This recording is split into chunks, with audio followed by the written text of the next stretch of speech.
Вітаю на моєму каналі! Пропоную приготувати легкий пиріг з заварним кремом та ягодами.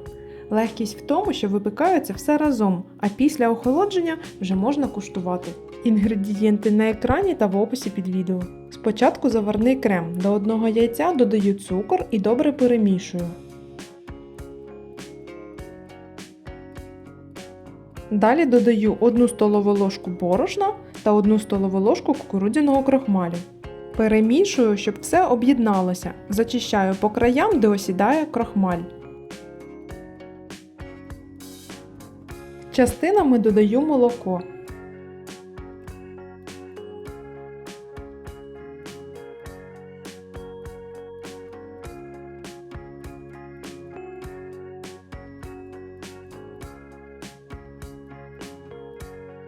Ставлю на плиту, постійно помішуючи до закипання.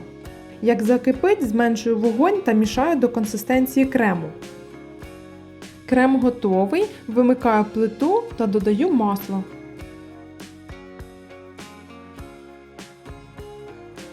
Для кокосового присмаку додаю кокосову стружку. Можна її не додавати, вона дає лише легкий присмак кокосу, що мені подобається. Переливаю крем в окрему тарілку, щоб охолов. Та накриваю плівкою в стик. Тепер сам пиріг. До 2 яєць додаю цукор, ванільний цукор, поєдную їх вінчиком. Далі додаю розтоплене вершкове масло кімнатної температури. І все взбиваю міксером до консистенції сметани. Додаю молоко та перемішую. Виходить така шовкова структура. Окремо до борошна додаю розпушувач та дрібку солі. Тепер поєдную з рідкими інгредієнтами в декілька етапів. Змішуючи, дивлюсь на консистенцію, щоб не було тісто надто густе або рідке.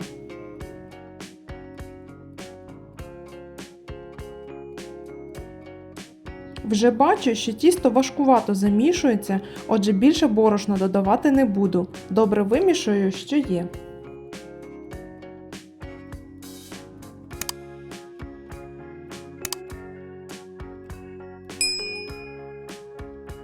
Орієнтуйтесь на таку консистенцію. Тісто не густе, але й не рідке.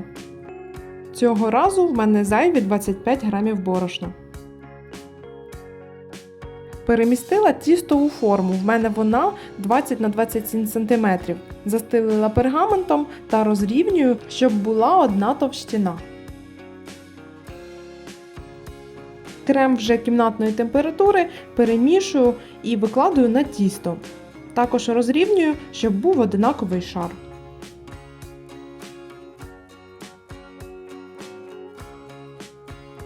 Зверху додаю заморожені ягоди, в мене це лохина та порічки.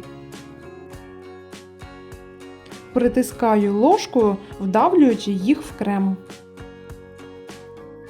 Відправляю в розігріту духовку до 180 градусів на 30-40 хвилин. Перевіряйте шпажкою саме пиріг, бо крем рідкий, поки не охолоне. В мене пиріг випікався 40 хвилин. Залишаю його охолонути до кімнатної температури. Щоб ягоди не відчувалися надто кислими, посипаю зверху цукровою пудрою. Виходить дуже смачний пиріг. Знизу легкий бисквіт, зверху солодкий крем та кисленькі ягоди. Все чудово гармонує разом. Підписуйтесь на мій канал та всім смачного!